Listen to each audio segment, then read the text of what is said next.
Hello.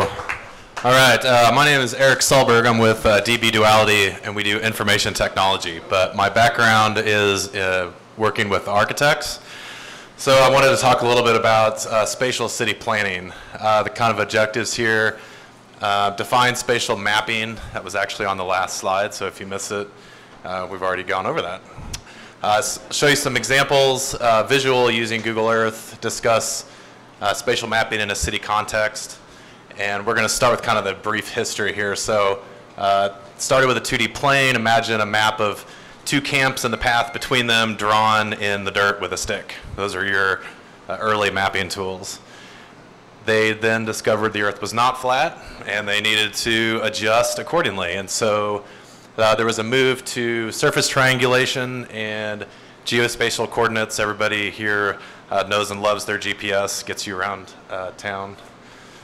And where it's going, nobody really knows, but the idea is if you want to study 3D data sets over time, you're going to need n number of data sets to study it over time. So imagine a complete data set of everything, along with full versioning, archiving its virtual world, complete past, present, and future.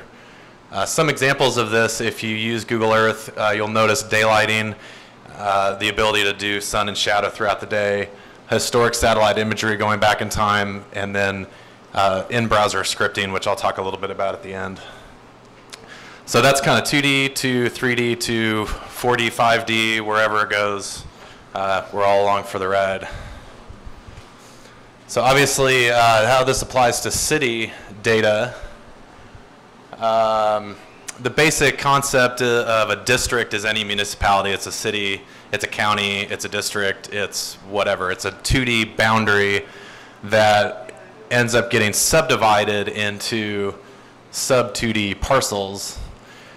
And so you have more data. If you have one district with 6 parcels in it, you have 6 times the amount of data.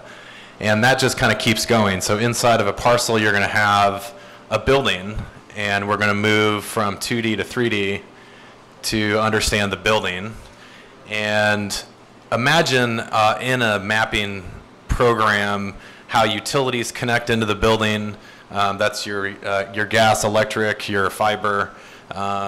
They all run throughout the district. They run into the parcel, then they run throughout the building. So once you start subdividing the building and understanding full 3D space there, you can do a lot with putting in data.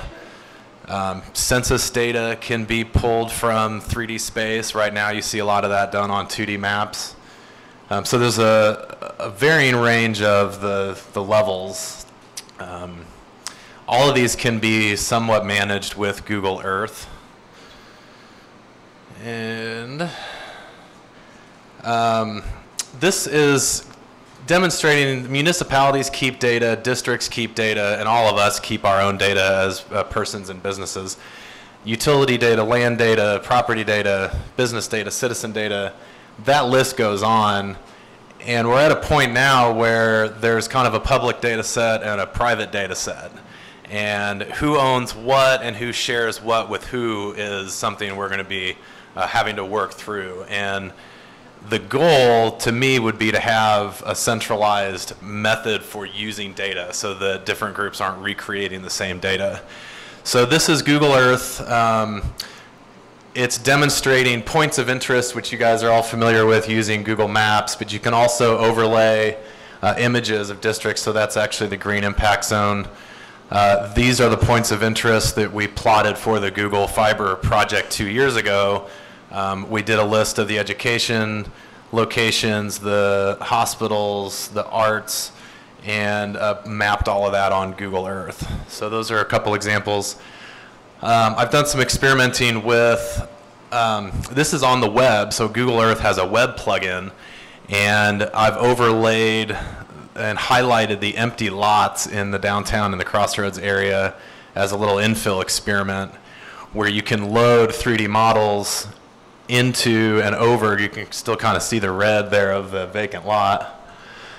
And the idea here was to give people the ability to propose buildings for vacant lots and infill and maybe even a commenting system and something like that. So more Google Earth. This is actually the building that we're standing in right now.